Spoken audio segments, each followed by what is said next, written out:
Hey there, Knicks fans. How you doing? It's your boy, Jonathan Macri, with you for another episode of the Knicks Film School Podcast. Time-killing season is almost over. Basketball's nearly here. And no one is more excited about that than Frank Ntilikina, because he may actually get some playing time now. Oh, I kid. Jeremy Cohen. Hello, Jeremy. How are you? Hey, John. Doing all right. How are you?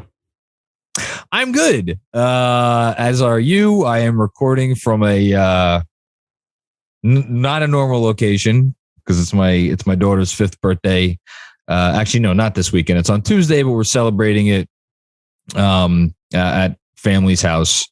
So I am holed up in a room that is blue. It's very blue. It's a very blue room, which is appropriate probably for the tenor of today's episode, or maybe not. I guess we'll see when we get into it. How are you, Jeremy?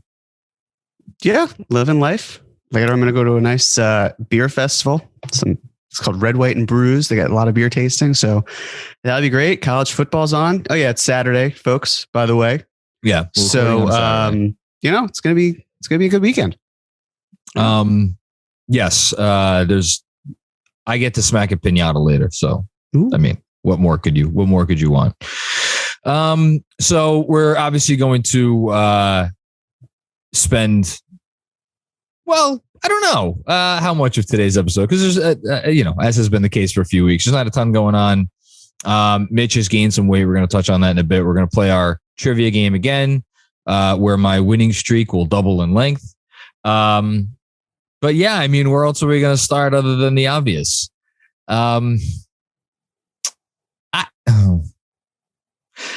Can I quote Sex and the City? Yes, sure. So for those who don't know, for who's never heard me talk about this before, my mom and I, for I don't know when it was, the early part of the 2000s, we were the only two people living in our house. And the bonding activity that we, mother and son, chose to do together was watch Sex and the City. So I'm admittedly a very big Sex and the City fan. And I tend to think of lines from the show when I'm trying to come up with stuff to, make something fit. And there's a line from Sex and the City in which Carrie is talking about Mr. Big, played by the immortal Chris Noth. Andrew, are you a big Sex and the City fan? No, he's shaking his head. Jeremy, I'm assuming you're not either. I have not seen it. Okay, so neither of you guys know much about their relationship in the show? No, I do. I know about that. I actually saw the first movie on a plane. That's not anything like having watched the series. Neither. I know that, but you're asking me if I know the relationship, and I'm just giving you context. So, that's after. So that's like after the storm. I know that two characters exist, and I know they have had an on and off again relationship. Is that appropriate? Is that acceptable? Yes, and there was much pain inflicted by Big towards Carrie throughout the show, and at one point, I should know which season the line was set in, but I don't. But it was, at some point you've used up all your tears on a certain, like every relationship gets a certain amount of tears allotted to it. And at some point you use all of them up and they're gone and you don't have any left. And I feel like the only appropriate entree into our conversation about one Frank Ntilikina is for me to just start out by admitting I used up all my tears on Frank a long time ago. And this is not going to be a surprise to anyone who's read a newsletter from this year in which I mentioned Frank, or anybody who's listened to this podcast in which we talked about Frank. I just I ran out of energy. So we'll talk about him and I will say some words and you will say some words and words will be exchanged. But I'm not going to sit here and pretend like today is some incredibly sad day because Frank Ntilikina is no longer a Knick. I can't do it. I don't have it in me. And I just feel like the only appropriate way for me to start out this episode is by admitting that. So there it is. Yeah, I mean, that's fair in the sense of it feels like maybe the last 2 seasons you've kind of been leaving the island. I don't know that I would say, I mean, if you really want to get into it, I think. Well, yes, I do.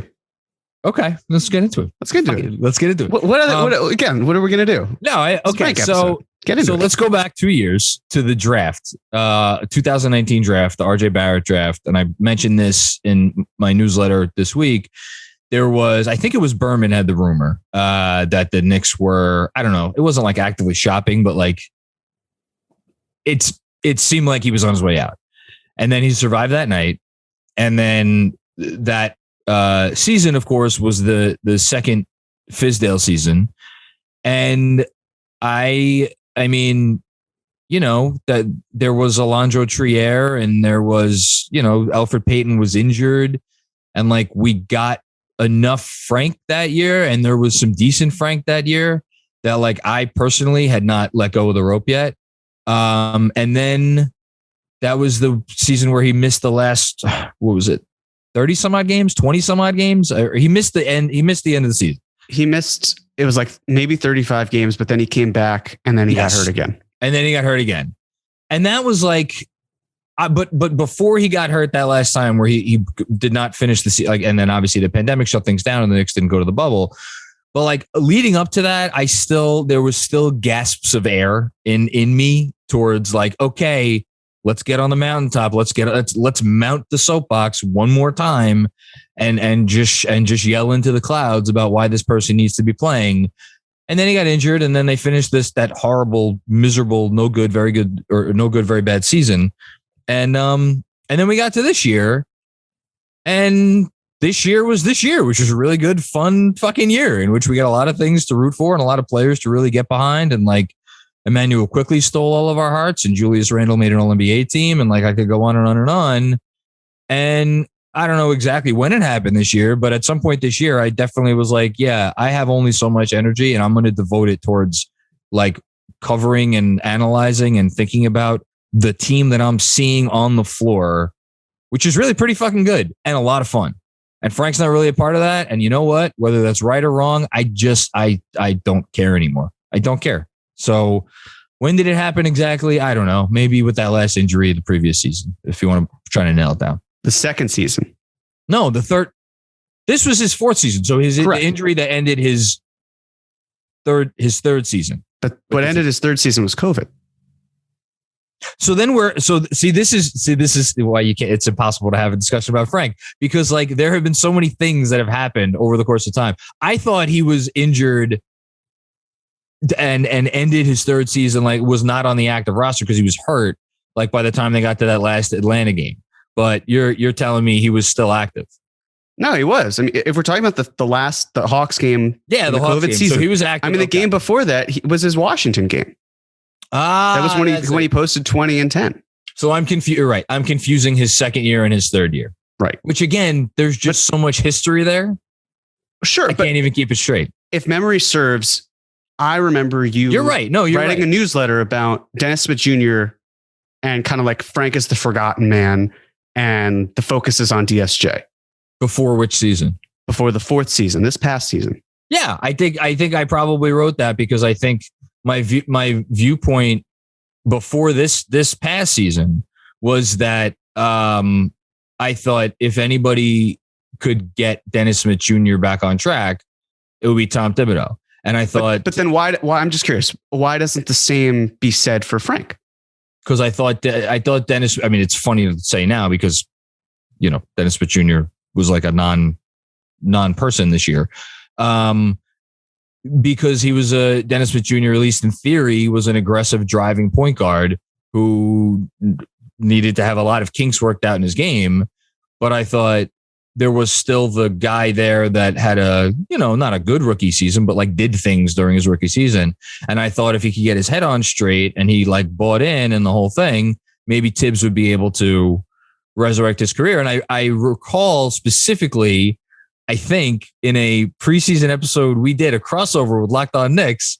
I think I was like, Dennis Smith Jr. is going to like open this. I think that was my crazy prediction that Dennis Smith Jr. would open the season as the starting point guard and like he would actually be decent. So much for that. So yeah, I'm sorry. It really does all run together at this point with Frank. The injuries, the benchings, the this, that, the other thing. And it's like, it's because I haven't spent a whole lot of time thinking about him over the last year. I guess it feels like, and I'm seeing this with Mitch too, this idea of kind of like these players are injury prone, where they have one significant injury earlier in their career, and then they have nagging things here and there, and they're labeled injury prone, which to me, that doesn't constitute as injury prone, right? Like Porzingis.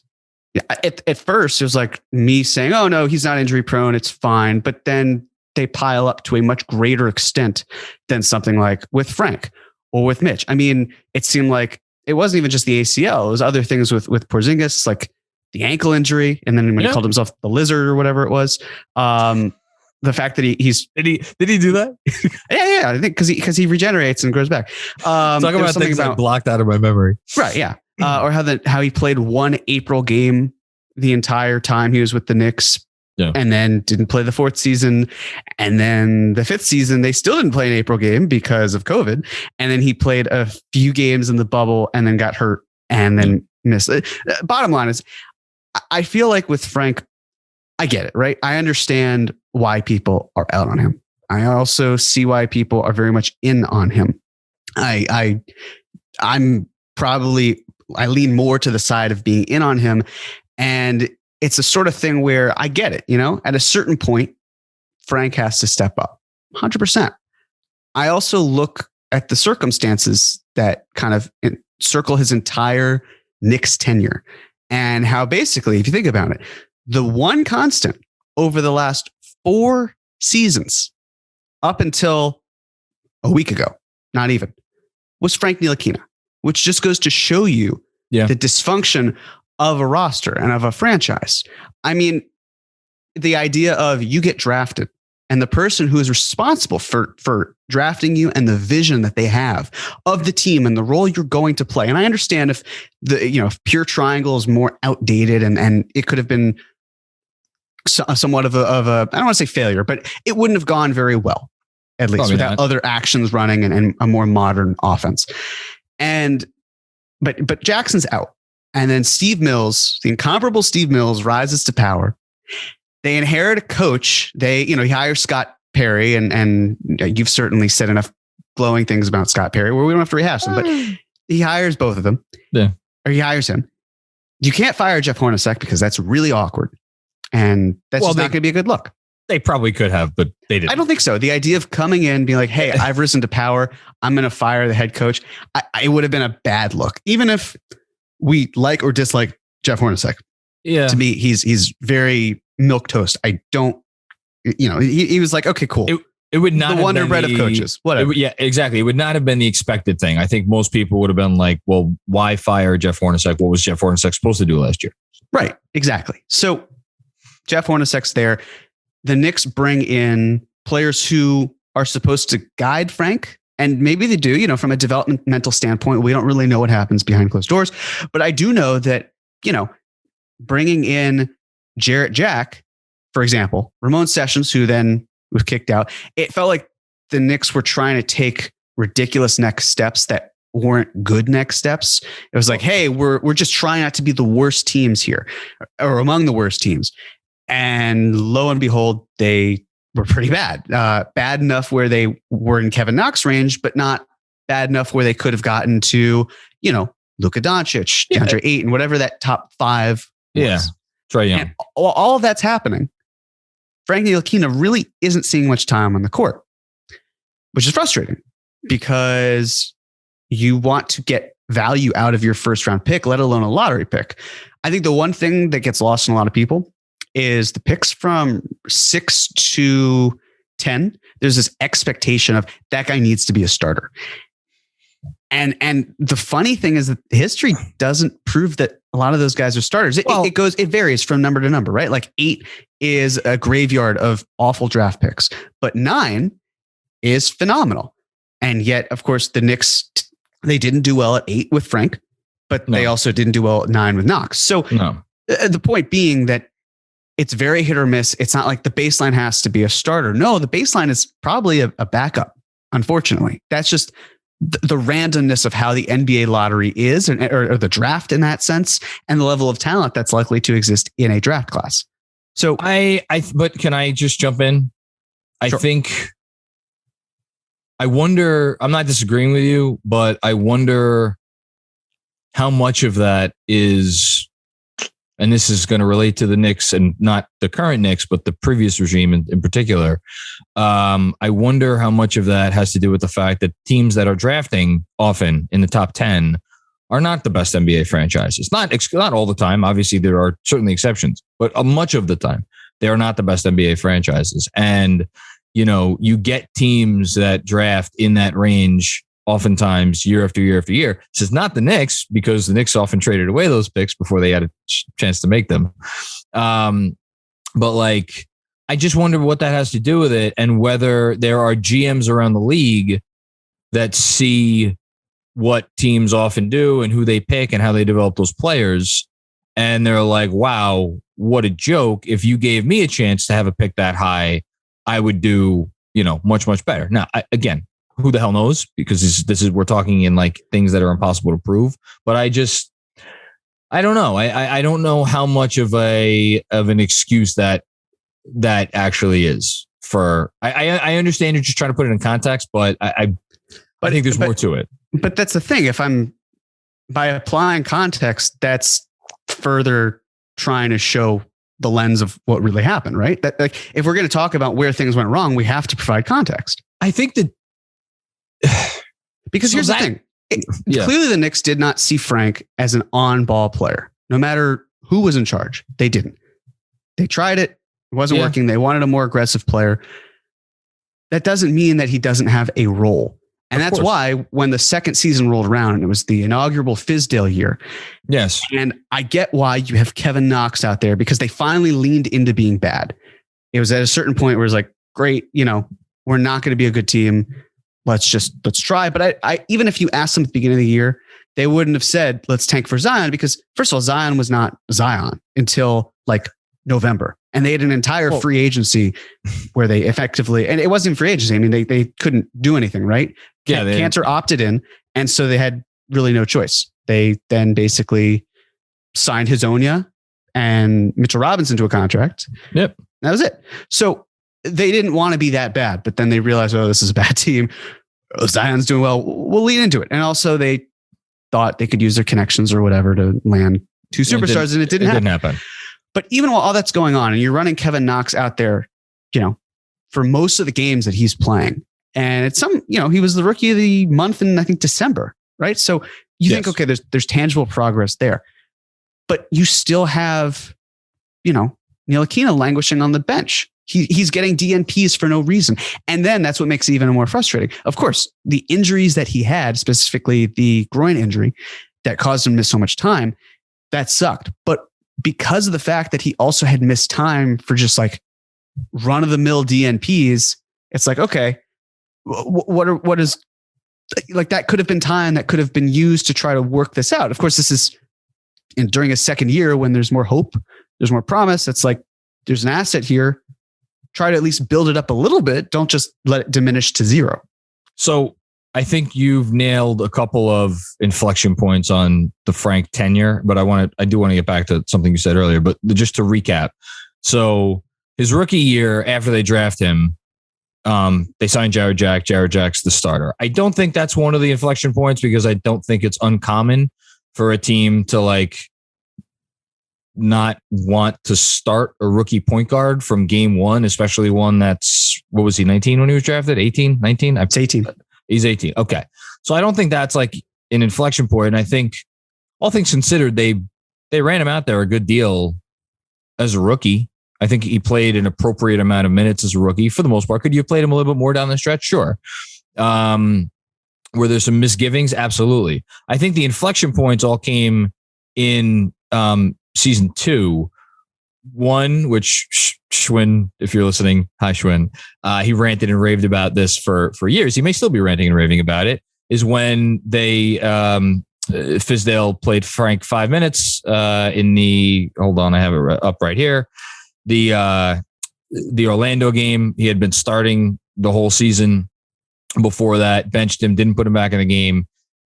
He never started another game for. He started the last 2 games of that season, which gets us to the second inflection point, which was the final injury, which is what I was mistakenly thinking happened during his third season, happened during his second, where the Miami game was his last game because he had been reinserted into the starting lineup.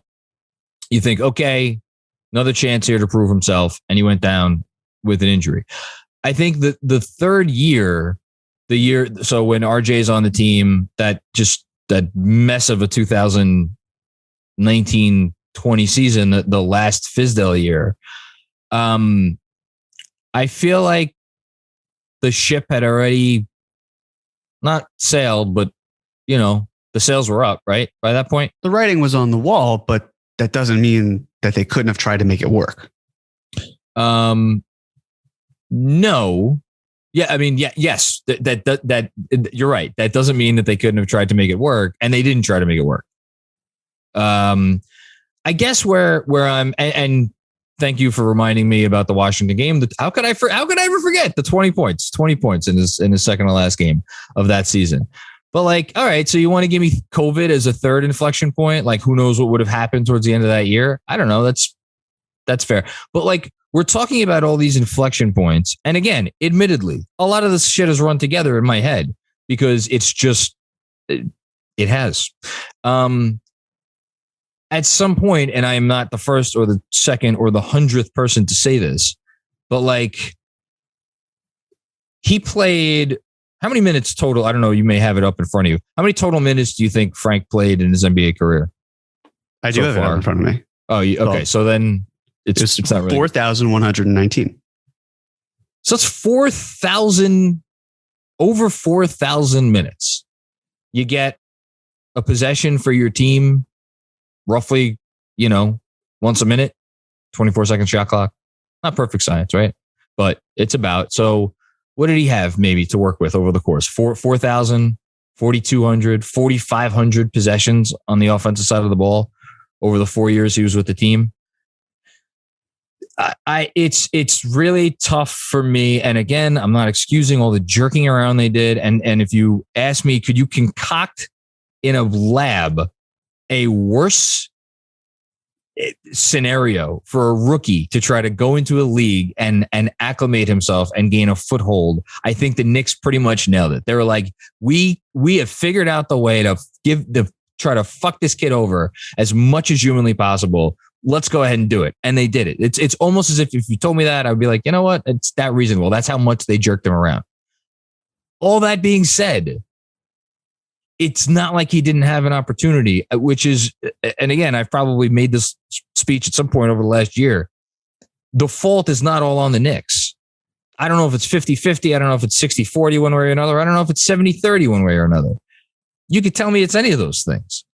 But the guy played 4,000 minutes in a Knicks uniform.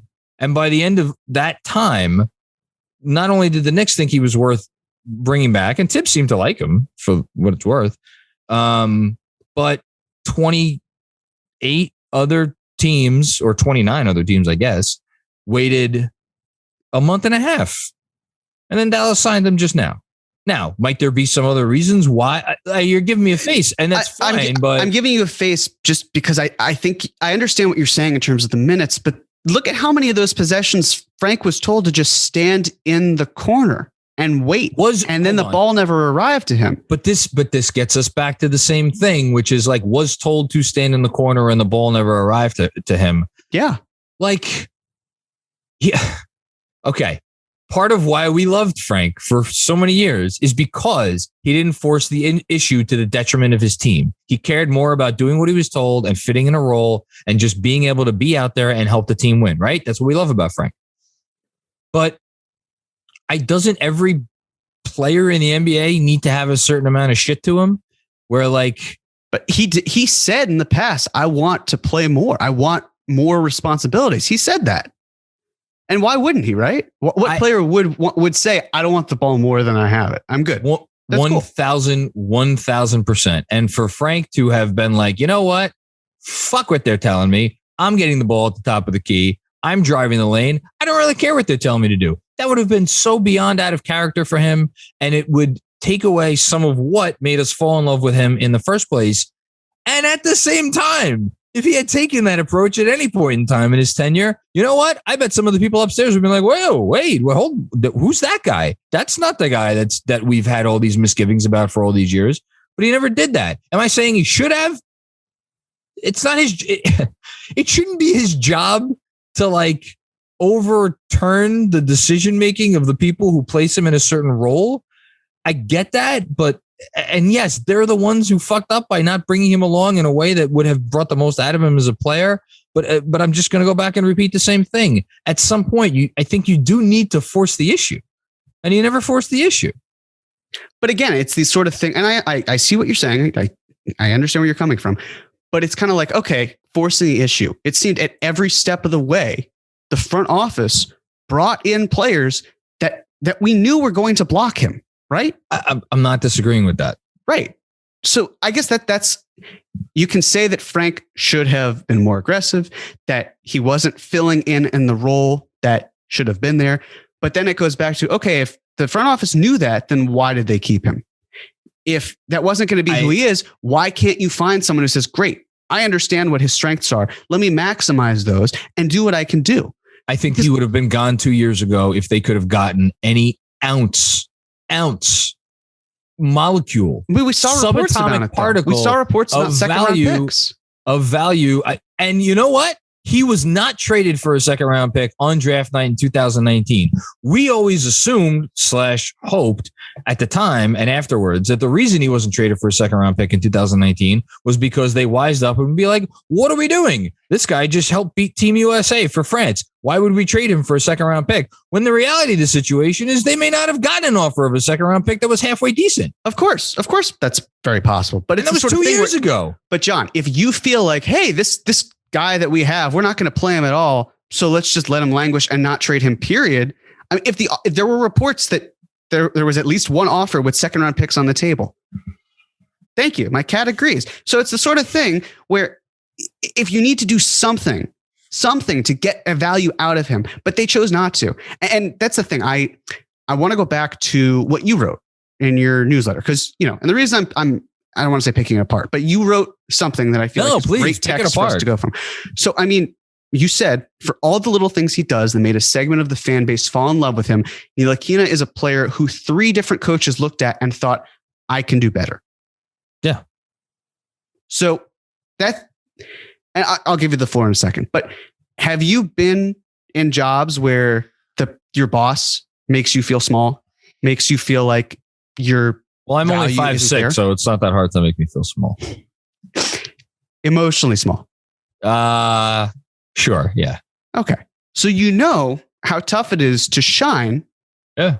When you know that the person in charge has no thoughts or care whatsoever to try to help you improve, that they're always looking for other people. And that's that. And it's on you to try to swim, right? You have to do things.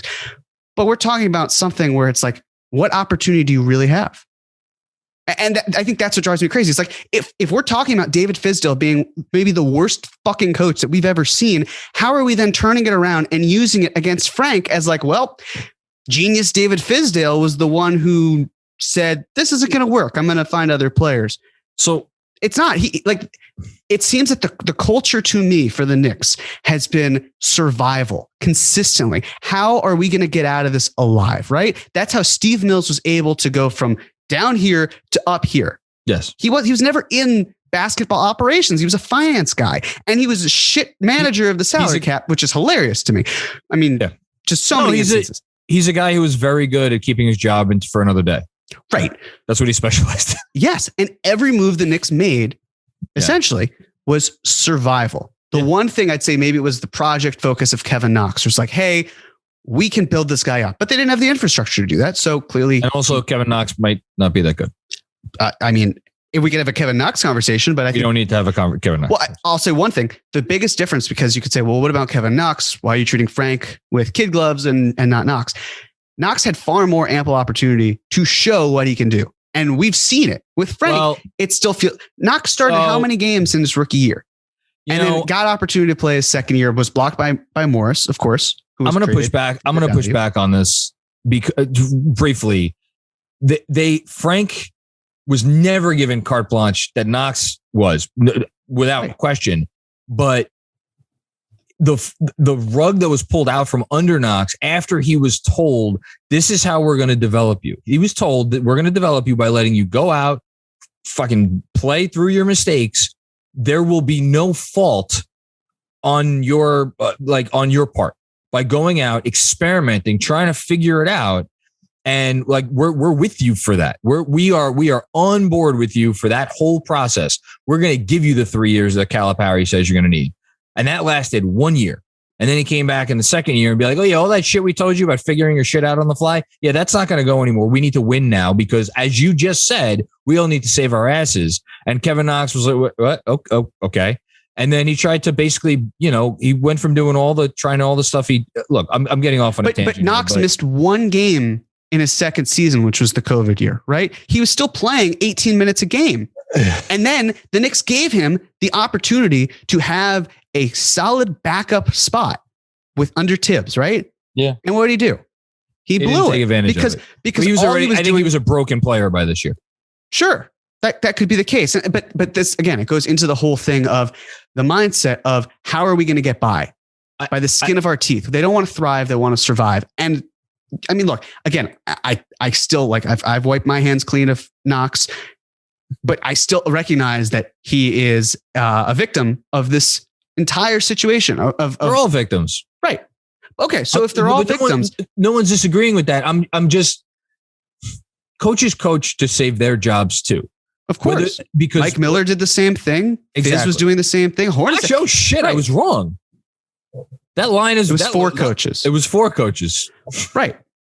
Wow. Talk about things I've wiped from my mind. The Mike Miller era. How you doing? Look.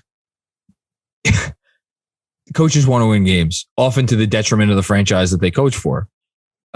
If they thought Frank could help them win games, I think they would have given Frank a chance to help them win games. Yes. At the end of the day, I'm sorry for oversimplifying it like that, but I think at sometimes in oversimplification, there is truth that lies within that. And I'm not denying that. Again, Frank was responsible for a lot of what he could and couldn't do. I understand that he didn't necessarily fit what the Knicks want right now, right? Which is they want someone of the archetype who can pull up, who can catch and shoot, who can pass well, who's not as hesitant, who can drive. Frank checks off maybe the spot up shooting. He checks off the defensive as well. But I guess that's the thing, right? It seems like if what we saw from Frank this past season, and even if he was used sparingly, it went on long enough where it felt like, hey, like he's still connecting on shots. This isn't just like a 10-game sample size fluke. Like it went on longer, and I think he was like almost the 90th percentile in spot up shooting. Again, there is value in a player. It's just a matter of if he fits what the Knicks are doing. He did not, and how you can maximize that even further. And basically, they didn't do it. Right. But again, that then goes back to the broader point as well, which is that the Knicks purposely brought in players who were better than Frank. Of course they were better than Frank, but it's the thing where it's like, yes, at a certain point, no one was in Frank's corner. The only person who was in Frank's corner mutually agreed to leave the organization a week and a half later, if that. I am 100% on board with every single thing that you're saying. I think we can end it here. They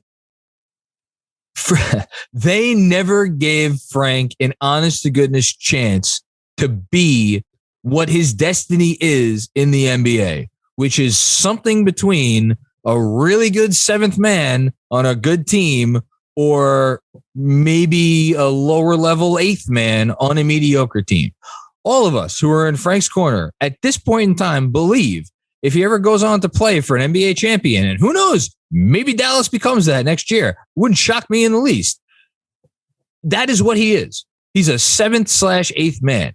Right. And that is my point. We have been sitting here and fucking arguing about this for 4 fucking years over a 7.5 man. That is not, I'm sorry, but that's not what you're supposed to get from the 8th pick in the draft. But I just talked to you about the fact that the expectation is supposed to be the starter, and that's really not the case. That it's a backup player, which is the fucking 7.5 man, is it not? If we're talking about players in that baseline, that is exactly what he is. And at a certain point in the beginning, sure, it's this feeling of, the sky's the limit, all this stuff, and you think he can be a better player. Fine. But then it gets to a point where it's like, okay, cool. He's how many times have we said Swiss Army knife type of player 100%. who can just come off the bench and be a productive player for that role. Right. And so you know what? Maybe he was worth the pick. He wasn't worth the argument. That's to you. But again, I'll say this, and then if you want to end it, we can go there. You wrote, and I want to quote you here because I want to make sure it's correct. All right. So I'm gonna, as I banter, to look to find it, right? Because I was surprised. I was surprised when I saw it, and I'm sure you know what I'm going to say, and I'm doing a great job of stalling for time because it doesn't seem to be here. Donovan Mitchell thing? Found it. Sure. What's funny is that of all the things I've written about him, not once have I ever typed out the words that most accurately describe his place in Knicks history, the biggest draft mistake the franchise ever made. Frank Ntilikina is the biggest draft mistake the Knicks have ever made. And I went on to clarify that is not to say that he's the worst. Like, there was a better player they could have taken, and instead they took this other guy, and then comparing those two guys. Because specifically, I wanted to point out that they were in on Donovan Mitchell. They were very serious about possibly taking Donovan Mitchell. And they went on to eventually take Frank instead after whatever discussions they had internally. Of course, there were better players that were passed on by picks the Knicks have had that they reasonably could have used on another player. I mentioned one of them, Nikola Jokic. They passed on to take fucking Clay Anthony early. But that's the second round. I mean, like every team pretty much then passed on Nikola Jokic. Yeah, but my point in writing that is because that was a moment where they could have gone the other direction, reasonably speaking. And they didn't. They went with Frank instead of Donovan Mitchell. Donovan Mitchell is probably going to make an all-NBA team this year. He's going to be a top 15 player in the league. Frank Ntilikina is a guy who is, I don't know, if you asked every GM around the league to make a top 250 list, how many of those lists is he appearing on? Obviously it's none, but the point... what I don't understand from this list, right? It's like, what? I get you're not honing in on that. It was specifically Frank and look at the difference, right? But like the Knicks are also in a similar position where like they picked a worse French player in Frederick Weiss, and they picked him over the man who is now known as Metta World Peace. Yeah, but again, I still don't fully understand what you're saying here, because isn't every worst pick or like every bad pick inherently like the Knicks should have picked so-and-so? The Knicks should have done this instead. So I should have made it even more clear, which is to say, if there were other situations in the past, and like, for instance, they drafted Bill Bellamy, or not Bill Bellamy, Jesus Christ, Bill Bradley over some players of some renown. Like, were they really in on those other guys? No, because it was always going to be Bill Bradley. Bill Bradley was like the no doubt about it. Like, he was always going to be the first pick in that draft. There was no decision-making process. Is it possible that they were really on the fence about taking Ron Artest instead of Frederick Weiss, and then at the last second they took Weiss? Maybe, and maybe I just don't remember it. Would that be in this conversation? Sure. But Ron Artest never made an all-star team. Donovan Mitchell is going to be one of the defining characters in this league for the next decade. And they were very close to being in on him. Right. I think they were. But wouldn't it be worse? Just based on everything I've read. But wouldn't it be a worse situation if the Knicks just completely didn't want Donovan? Like, we know they tried to trade in for Donovan Mitchell. We know they wanted a second pick to be able to snatch him up.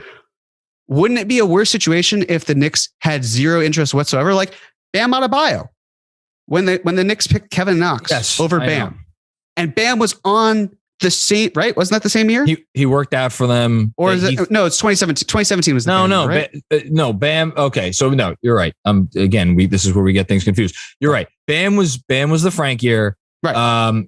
And then Kevin Knox, they passed on Shai Gilgeous-Alexander, Michael Porter Jr., Mikal Bridges. Those are the three. Let's stick with Bam and the Frank year because it's Frank. Bam worked out for the Knicks, and then they just didn't want him. That to me hurts more than the idea of we really want Donovan Mitchell, and we just didn't have the gas to go get him. Look, I don't care about Donovan Mitchell anymore. I just wrote the sentence because I think it's true, not because it still actively bothers me. It doesn't bother me in the least because we have a team now that I think we're on the verge of doing something very special. And more importantly, we have a new regime. If that regime who made that decision was still in place, if literally any of those people were still in power and still had the authority to make decisions for this franchise, yes, I agree. It would be much worse if they didn't even look his way. But the fact that like there is a reasonable universe that they could have had Donovan Mitchell, like, again, it's not something I haven't spent time thinking about this. I just wanted to point it out because I think it's true. No, I hear you. But then in that sense, if you're happier with where the Knicks, the direction is now, then I'm very happy with where things are. Donovan Mitchell and still stuck with the front office. Then I think it's the sort of thing where, like, for me, I just accept Frank as cool. I'm happy with where the Knicks are. It was a necessary part of getting to where we are now. It would be great if the Knicks weren't in that place. But no, if we want to do a kind of a what scenario, hold on, can we if you get Donovan Mitchell, then you're probably, what does your team look like? You're not having RJ Barrett, right? Andrew, can you look up a good flower delivery service in LA? I want to send a dozen bouquets of roses to David Fizdale, because by your logic, Jeremy, we should all be singing fucking Fizdale's praises because he's more responsible for the current regime being here than anyone. 100%. The Knicks were a dog shit team for years. We just talked about that. Everyone was focusing on survival, and now we have a front office that doesn't care about that. Now we're at the point of being happy they took Frank because it helped fuck up things enough that everybody got fired. What would Donovan Mitchell have done with Steve Mills and Scott Perry? By your logic, you're talking about a team where it's like, okay, cool, we got this guy in here. What are we doing with it? Jeremy, you're doing nothing. I'm not disagreeing with you, which is why I said a second ago, I'm not sitting here having any regrets.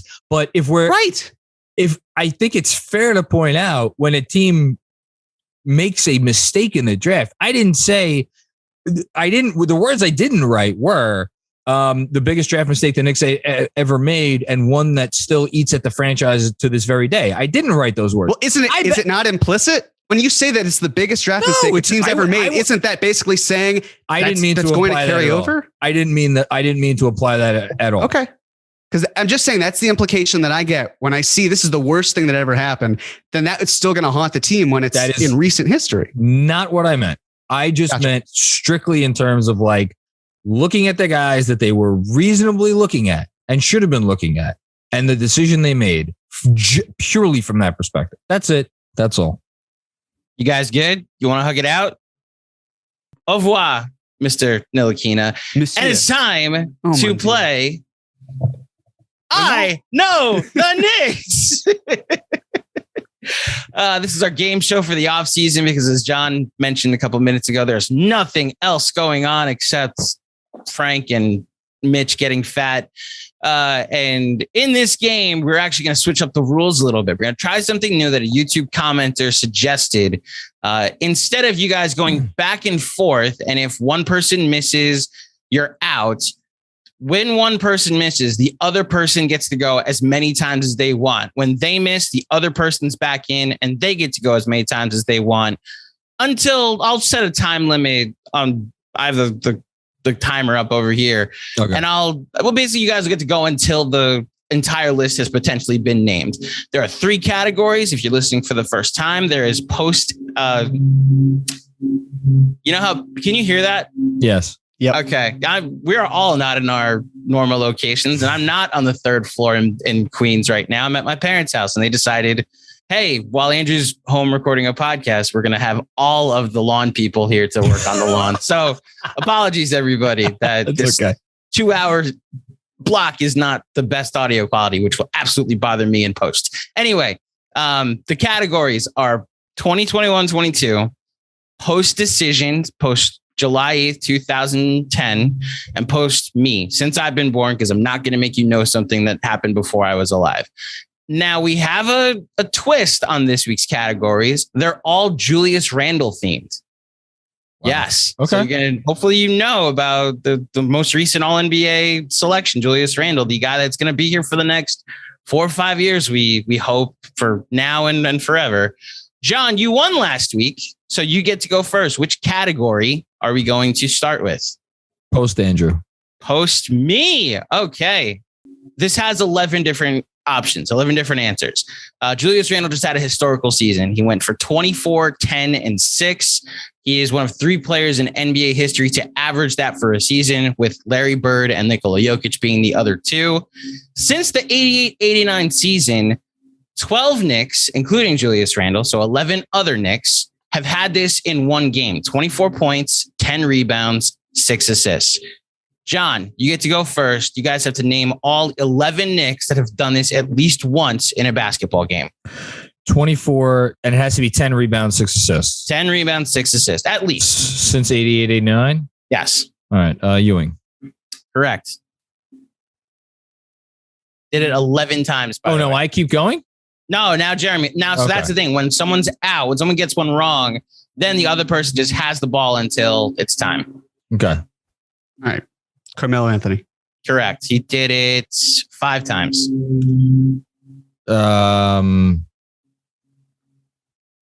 Since 88, 89. Man, this is actually a lot tougher than it looks. Amare. Mari did it once. Correct. Jeremy. David Lee.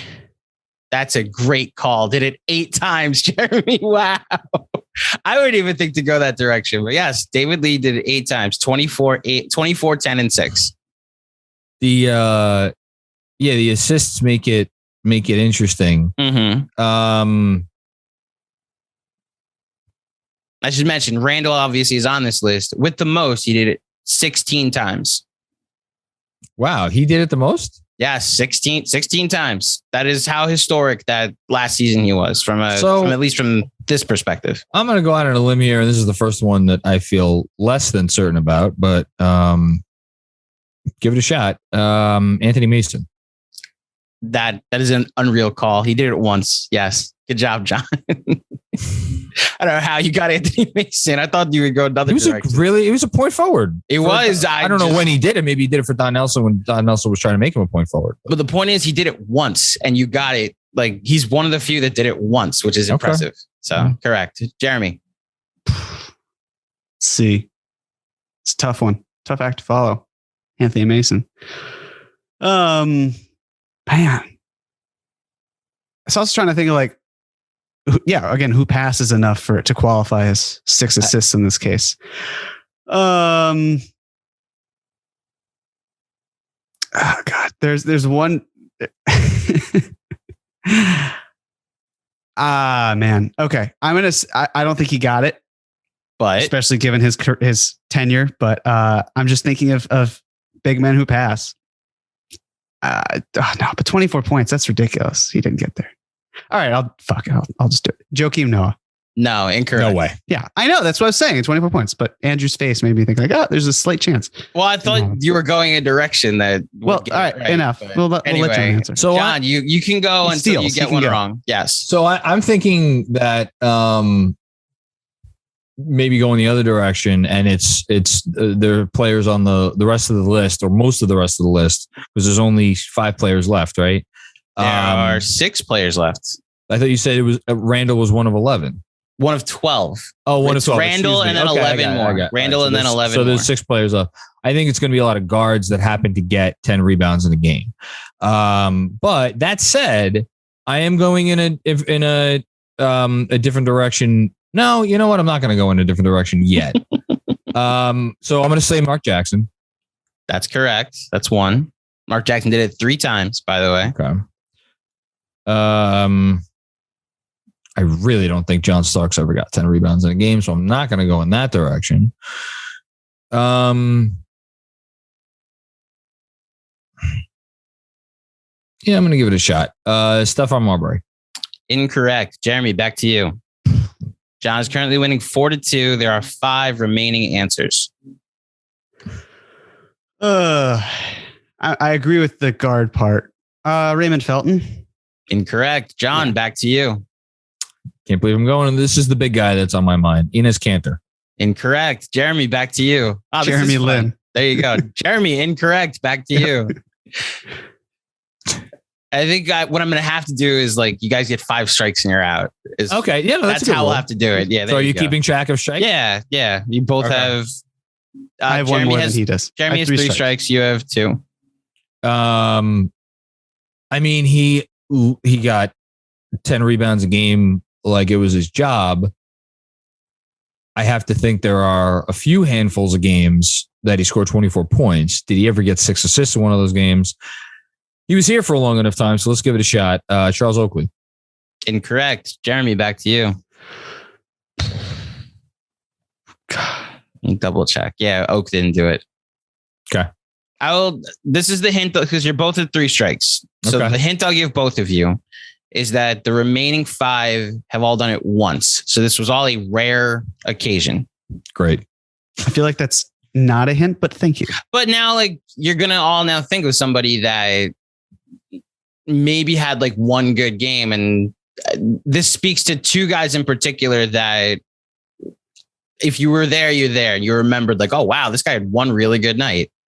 Oh, wow. Okay. And then there's one that is a very prominent Knick. Okay. That's a big hint. Yeah. I mean, there's many prominent Knicks you haven't said yet, but It's I'm true. just saying there's one that is a very prominent Knick. I'll say Clyde. It's since 88-89. 88-89. Dumbass. Does that count as a strike? That's a strike. What? Is it? You said Clyde. Clyde. I forgot the rules of the game. You know what? Derek, give it back to him. In All the right. extension I'm not going to of get it an anyway. olive So what branch. difference does it make? Say any other prominent Knick that played from 88, 89 to now. Okay. Earl Monroe. That should be a strike. Earl Monroe. 88, 89. Okay. In terms of prominent. Oh, man. The passing part is the hardest. That's what's tripping me up so much. Mm. Come on, we need a name. 88, 89 to now, 24 points, 10 rebounds, 6 assists. Yeah, no, I'm aware of the category. I am filling time Don't know for the our name. listeners. Hey, listen, John took how long last week? He's like, I'm I going to know. take my time. And I'm allowed to take my time. filled time. I did not. I don't recall that at all. I did No, I not say definitely you haven't. could not take your time. Just while you do, I am filling time. That is all I say. It's no shame in losing. John, No, the There's no shame in losing. I know. Clint Eastwood movie is good, by the way. I enjoyed it, at I'm least. excited about that. Cry Macho. All right, screw it. Spreewell. Latrell Sprewell did it That once. was- Jeremy keeps it going. That was who I was going to say. Oh, well, you didn't. So, But you didn't. Yeah, okay, Clyde. Easy. There are 4 remaining names. Jeremy, your ball still. You're currently trailing 4-3. no, Yeah, John is 4. no, we're you have tied. 3. We're tied at this point. Who did you say that I missed? I said Mello. I said 1, 2, 3, 4, 5, 6. Yeah, only 7 names have been mentioned. He's Really? got 4. You've got 3. Yeah. Yeah. And then Randall's the 8th. oh, Yeah. this one. All right. Rod Strickland. Incorrect. John, back to you. Charles Smith. Incorrect. Jeremy, back to you. It's my last one. Okay. Thank you to the listener. This is much more fun. I like how this has gone so far. Me too. Prolific scorer. Somehow rebounds. That is my last one. So Mhm. Brandon Jennings. Incorrect. Jeremy's out. And now, John, can you get one of the 4 remaining players? Probably not. And all did it one time. You know what? Fuck it. Nate Robinson. Incorrect. John is out. Okay, so John wins the round 4-3. Is currently leading 4-3.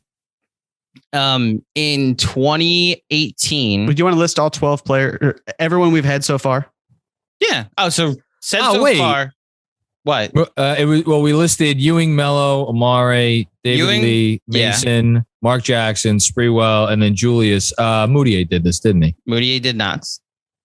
So Okay, in I'm out. 2018, in March of 2018, Michael Beasley went for 24 points, 13 rebounds, and 7 assists. Awesome. In 2018, the following season, Alonzo Trier went for 24 points. 10 rebounds and 7 assists. In 2004, Keith Van Horn went for 30 points, 12 rebounds, 7 assists. And then Gerald Wilkins in 1990. Oh no! He was one of the. I was not going to guess any of the other 3, but I had Gerald Wilkins in my head. He went for 30 points, 12 rebounds, 7 assists. Scored a lot of Those are points. The remaining 4. Yes. With the Knicks, yeah. All right. And it's funny because I tried to sneak Alonzo Trier into a previous category. Well, I was wondering if you would bring him up. Jeremy, you get to go. You get to pick which category we're going to do next. Let's do this past season. This past season, Julius Randle really worked on his game offensively, especially from an efficient level. He scored 30 points, close to 15, actually exactly 15 times last year against 11 different teams. Can you guys name the 11 teams that Julius Randle scored at least 30 points against last year? Jeremy, you get to go first. Dallas Mavericks. That is correct. Did it once. Scored 44 against the Mavericks. A very fun game. Man, I'm bad with these. You're gonna win this category pretty easily, I think. Okay. Again, 30 points. Pelicans. There you go. Did it twice against the Pelicans last year. 33 and then 32 in overtime. Jeremy. The Hawks. Had 44 and then 40 in two separate games against the Hawks last year. Correct. That was, I think, the first time he did for at least 40 against the Hawks was the first time the All-Star stuff became serious. Lakers. Did it twice against the Lakers. The 34 at home and then 31 on the road in overtime. Correct.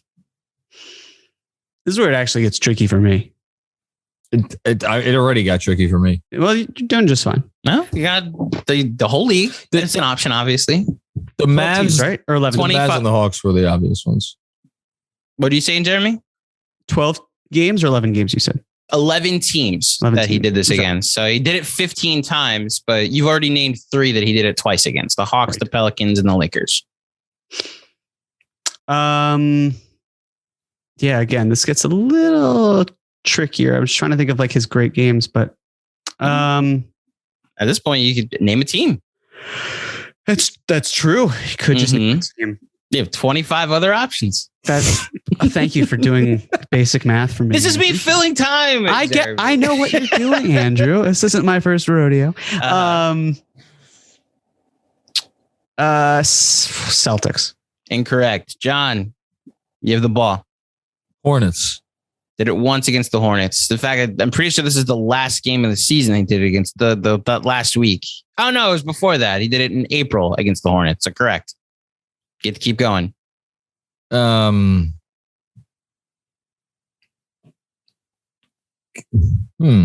that's Kings. Incorrect. Jeremy, back to you. Pistons. Incorrect. John, back to you. Raptors. Did it once against the Raptors. Correct. And the Raptor game was, he had 31 points and he did it during the winning streak. There you go. So the game that John missed for the christening. That's right. Rockets. Correct. 31 points against the Houston Rockets. Keep going, John. Cleveland Cavaliers. Incorrect. Jeremy, back to you. God damn it. I don't want it. I don't. Let's see. So we got 4 more teams. 4 more teams. Yes. Yeah. Okay. And I've already said this, or I already hinted at it, that there's one team he did it twice against of the remaining 4 teams. There's at least 30 points. At least 30 points. Okay. I already said that. Again. Maybe the Pacers? Incorrect. John, back to you. I didn't say the Wizards, did I? Yeah, you didn't. Is that your answer? Yeah. That's correct. Did it 37 against the Wizards the day before the game before the trade deadline. We have 3 remaining teams. Jeremy already said the Pistons. Okay. No, I don't think he did it against them. I keep wanting to say this, and if I don't say it and I get it wrong, I'm going to kick myself. So I'm going to say it. The Sixers? Incorrect. Okay. Jeremy, back to you. You guys both have 3 strikes. Kings? I said Kings already. You said Kings? Yes. Then it's a repeat answer. Jeremy, keep going. Okay. I think that's how we'll do this rule. Again, this is the version 4.0 of this team so far. Why not? Yeah. Although Jeremy should have taken a shot. Should have to take a shot. If we're doing that, if you try to draft a player in a fantasy draft that somebody's already taken. That is very true. Rich, Jeremy, unfortunately for you, the Giants lost on Thursday, but I have Graham Gano, and I'm very happy with how the Giants just had a knack for getting in field goal range and then deciding, you know what, we're going to stop moving the ball forward. And he got me 21 points. Like I said about Steve Mills. Yes. It's got to get worse to get better. Like Steve Mills runs my fantasy team, which is perfect. Okay. Go ahead. Let's do... Man, it's hard to keep track of the teams now. Okay. I got one. Thunder? Incorrect. John, back to you. Okay, don't mind. I'm just keeping track of myself. The Warriors. Incorrect. Jeremy, back to you. You guys each have 1 strike left. I don't feel good about this. This is great. Nets. The Nets twice. Good job, How did Jeremy. we forget that? That's wondering, amazing. Yeah, he scored 30 against the Nets twice. Yeah. He scored 30 and then 33 against the Nets. There you go. One of the games, the game he scored 33 was the infamous Scott Foster block by Kyrie that was called a travel where Julius thought he was fouled. No. Rockets were set, correct? Yes, Rockets were set. Okay. There are 2 remaining teams. Spurs were set? No. Spurs were not set. Is that your answer? No. No. Okay. It was not a good game. Great game.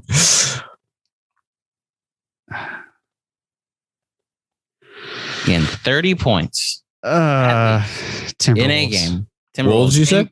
Incorrect. Jeremy is out for this round. John, there are 2 more teams. I'll say Grizzlies. Incorrect. You guys are both out. The 2 remaining teams. He scored 34 points in a win. Let me find it. There it is. 34 points in a win in April. It was the first game after the losing streak had ended, or the winning streak had ended against the Suns. He then played the Bulls, and Julius Randle scored 34 points. And then the other remaining game was not known as a Julius Randle game. It's known as an Austin Rivers game. They beat the Jazz earlier in the season, and Julius Randle scored 30 points in that game. Would not have said Utah. 30, 16, and 7. And I think that was an early indication of like, this is a different Julius Randle. Something going on here. Okay. Yes. All right, John, last category. And this is a big one. Wait, what's the score? The score is John is winning 10-6. Great. At the moment. Okay. There are 24 options here. So Jeremy, and you're going to have a chance. This is since the decision, and there are 24 answers available. So Julius Randle, what he worked on this season was his 3-point shooting. And for the first time in his career, he shot 40% from the field, from 3 on a very high volume. In fact, so much so that he had 4 different instances this season where he made 6 3-pointers in a game. Can you guys name the 24 players since the decision that have made at least 6 3-pointers in a game for the Knicks? Since the decision, 24 players who have made at least 6 3-pointers a game for the Knicks. Correct. Okay. I go first? Correct. Let's go. Melo. And you got it. 12 different times Carmelo Anthony did this. Steve Novak. Steve Novak did it surprisingly fewer than I thought he did. He did it 12 times. Great. J.R. Smith. Correct. This is the biggest shock of the thing, is that he did it the second most time on this list. Although, when you think back to that era, he was green light for J.R. Smith. Did it 10 times in his Knicks career. So correct. Jeremy. Let's see. 6 3-pointers in a game since the decision. I feel like he did it maybe once. Porzingis did it once, which again, another shocker. I might have just misremembered the Porzingis era that he made more threes, but yeah, Porzingis did it once. Reggie Bullock. Correct. Reggie did it 4 times last season. It's a good call, by the way. Jeremy, back to you. Looked at those stats a lot. Oh, very true. Emmanuel Quickly did it once. Yes, 1 time last season. Wow. I would have actually forgotten that. Marcus Morris. Hold on. Let me update the score. Yes, Marcus Morris did it twice. So correct.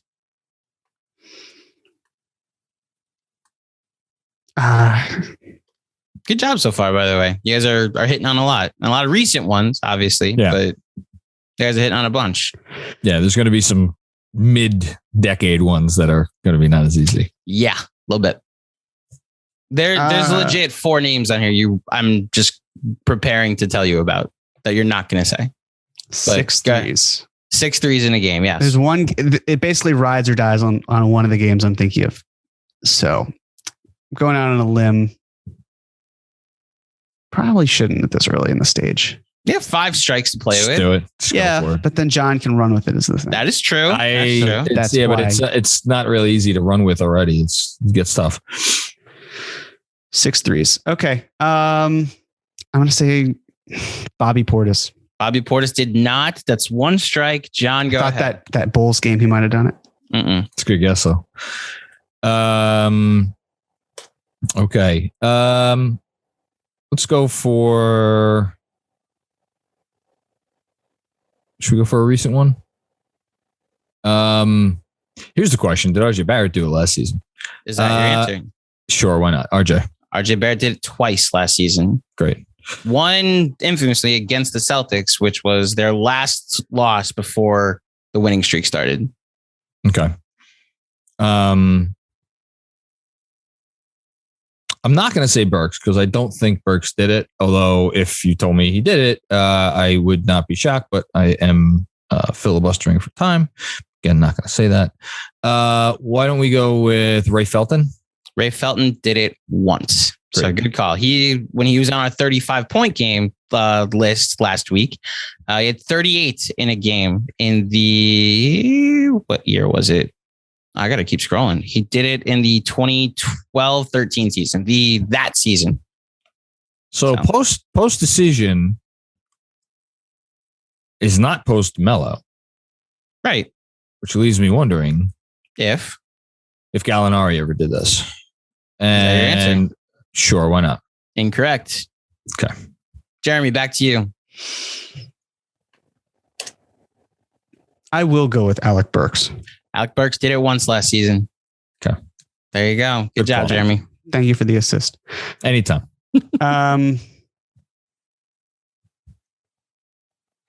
Austin Rivers. Austin Rivers did not, but I was shocked because he did 5 twice. So, yeah, that was 5 on the button. I do remember that actually.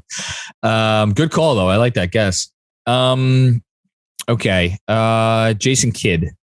Jason Kidd did it once, and I want to say it's that Nets game. Let me look. Yeah, it's against Brooklyn, the infamous Brooklyn game where he had 6 threes and no other field goals or free throws made. He had 18 points on 6 threes. Shump was here for a hot minute. He was here for a hot minute. He was indeed. I'm going to go with Shump. Iman Shumpert did it twice. Correct. Okay. Man, there's another name that I want to say, but I'm going to save that one for later when I'm getting really, really desperate. Okay. Oh my God. How have we not said, although again, nothing sticks out. So maybe he didn't do it. Tim Hardaway Jr. Tim Hardaway Jr. did it 6 times during his tenure with the Knicks. That's an obvious one. And I'm pretty sure it spans like 4 yeah. So he did it once in 2014 and then 5 times in 2018. Okay. I think that was probably the last obvious one, although I don't want you to give away a hint, so don't say anything. Will not say anything. Yeah, don't. So I'm just trying to think of some of those really, really, really shitty teams. You know who probably did it? We talked about a 42-point game. Did Trey Burke do it? Trey Burke did not do it. Interesting. Jeremy, back to you.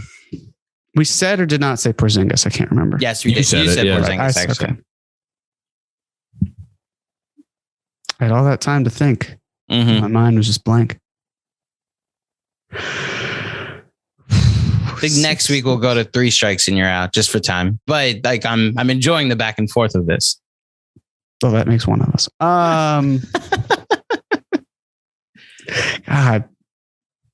God, there's just so many off. Okay. Jose Calderon. Jose Calderon is correct. Nice. Did it one time. And again, when the episode that John wasn't here for, surprisingly very efficient 3-point shooter, Jose Calderon. Yeah, he always has been. 7 for 9 from 3 in the game. He had 21 points on 7 for 9 from 3 in a loss against the Mavericks. What a time to be alive that season. Yeah. Oh man, I can't believe I'm going to say this, but no, I can't say that. Sure you can. Go for it. No, I'm going to save it in my back pocket because I'm already up to what, 3 strikes? You've got 2, so you have 3 more strikes. Yeah. This would be your 3rd strike or your 12th point. Makes it sound so much better. Go on a run here, Jeremy. Come on. You can do it. You got this. No, because I can't. God, not him. There's a lot of those. I know there are. There are a whole lot of them. Need an answer. All right, Kevin Knox. Kevin Knox did not. Although I thought like the big game that he would have done. Did do it in the preseason. All right. Chris Copeland. Chris Copeland is wrong. I don't know why I said it that way. Chris Copeland is incorrect. That was so harsh. Sorry. I was trying to mix it up from incorrect and wrong, but that's fine. That's wrong. It's totally okay. Wrong, idiot. Jeremy, back to you. I was not expecting to go so quickly again. Okay. That's part of my strategy. Yeah, just to throw me off my game. Mm-hmm. Yep. John just has a bunch of names that he's written down. Yep, just throwing them out. That's what I've been doing. Yeah. Let me just count. 1, 2, 3, 4, 5, 6, 7. There are 10 names remaining. Okay. I think a lot of his points are probably in the paint or mid range, but Jeremy Lin. Incorrect. Yeah. John, back to you. No, I thought who said already, but who knows? Langston Galloway. Langston Galloway is correct. Did it one time in 2015. Had 26 points on 6 of 6 from 3. Michael Beasley. Michael Beasley is incorrect. See, much nicer about it that time. Thank you. Appreciate it. You guys each have one more strike. Jeremy, to you. Get one and see what happens. Start with one. Exactly. Yeah. Like the 04 Red Sox, one team you know very well. Just start with one game. Every fire. So why would you even bring that up? I know.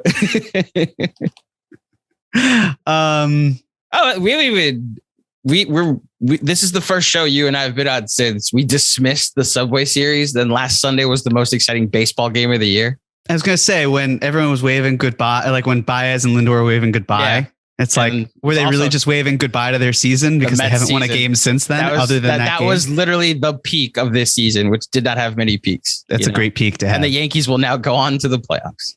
Probably not. But we need an answer. Yeah, no, I know you do. I know you need an answer. Thank you. Specifically, John. Yeah, John. Thank you. Mm-hmm. I feel like there's someone from last year's team that did it, but maybe not. No. Yes. No. Maybe so. An answer. I'm drawing a blank. So the fact that I'm even going to get 8 answers is not going to happen. So if we're thinking 3-point shooters after the decision. Well, that is what we are thinking. Mm-hmm. Yeah, no, I know we are. God, literally post decision. 6 3-pointers in a game. It's not going to work out for me. Screw it. He barely played. That's not fair. Did we say Felton? Yes, we did. I did. God damn. I'm down real bad. Are you tapping? Yeah. No, I'm not going to tap. I'd rather just say a name. Right. Say a name. Say a name. I feel like, all right. Wayne Ellington. Incorrect. Although, that's a good guess. Yeah. That's a good guess. He was miserable, but I thought he had one game. John, you won. How many more can you name? Tony Douglas. Tony Douglas did it twice. Correct. Brandon Jennings. Brandon Jennings did it once. Correct. Aaron Aflalo. Aaron Aflalo did it once. Correct. Holy shit. John's going on a run. No, I need to, my wife is badgering me to take the baby. Amari Stoudemire. Incorrect. Okay. So the that was just a throwaway. That was a throwaway just because I stopped thinking. I'm sorry. That's the I have to go. Did Beno Udrih ever do it? No, he did not. Okay. Damian Dotson did it twice though.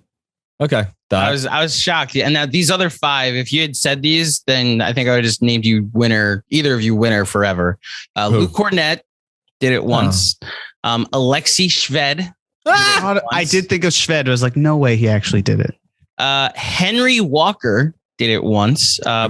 This is during the 2011-12 season. This was D'Antoni's last game. Sasha Vujacic did it once. And then Sean Williams did it once. Sean Williams has an argument for being the most anonymous Knick that actually got like some playing time over the course of the last, I don't know, ever.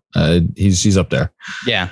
But thank you guys. Congratulations, John, and valiant effort, Jeremy, in another edition, a Frank Ntilikina sized effort. I was about to say calling that feels like a pretty offensive way of phrasing that effort. But you had heart. You competed. You gave a valiant effort, and you lost. 24 hours later. Okay. Programming note to all of you out there. As you can tell, I am currently in the host chair and Jeremy is here.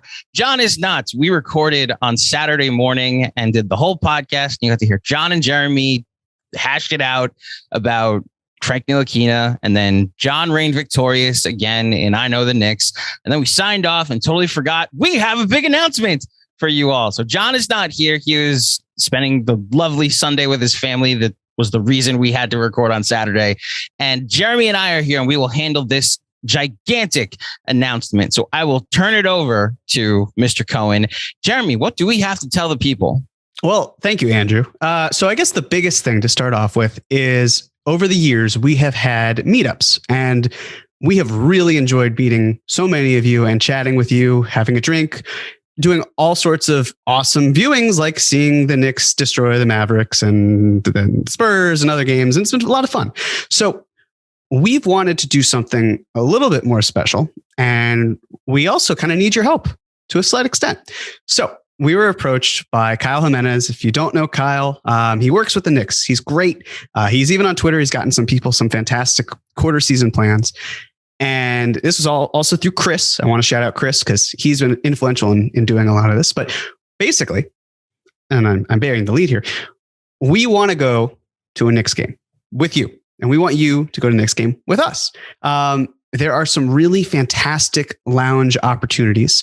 And we really think it would be fantastic to just be able to sit, stand, watch the Knicks, hopefully win. There's some really great things that we could do, and we want to do it with you. So basically what we're here doing right now is we want to have a feeler. We want to get an understanding of a lot of your interests. You know, we have a lot of fans who are global who may not be in the New York area.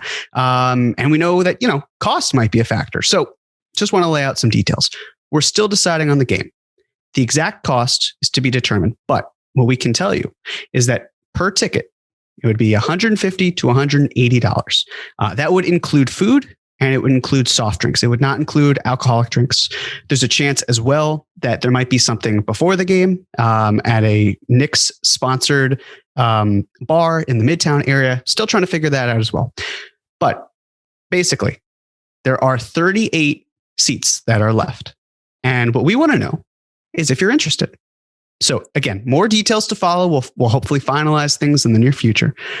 But basically, what we want you to do is to send us an email at knicksfilmschool@gmail.com telling us that you're interested. It'll be at the bottom. Yes, exactly. And really just, we want to know. And then from there, we'll kind of take the process forward.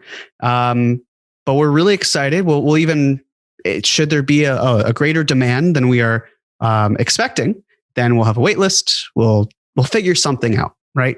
But again, this is just a really cool opportunity that we learned about, and I'm really excited about it. And after what? I mean, at least a season and a half or a year and a half, really, of not being able to see you guys in person, we're really excited for the opportunity to do that. So again, send us an email, tell us you're interested. We'll then proceed with next steps from there, probably in a week or so, give or take. Right, Andrew? And if we'll know based on interest within a week whether this is something we can do or whether it's something we're not ready to do yet. Yeah, and this will probably take place in October or November. I think that should also be mentioned. And we're still, we're figuring out the kinks, but we're excited. So again, send us an email, tell us you're interested, and we'll proceed from there. Did I miss anything? So there's one thing that's not necessarily you missed anything, because bravo, Jeremy. Behind the scenes, we've been working on the language for this for about an hour before we led into actually saying this. So bravo. The only thing is about Patreon, that this isn't a Patreon event. I want to make that clear. This isn't like just if you're a patron, you can go, but we will give them first dibs if we do decide to go through with this. If you're a patron, you will have the first chances to sign up. We'll have the link up, the sign up link up, and we'll only send it to our patrons. And then after a designated amount of time, we'll open it to the general public.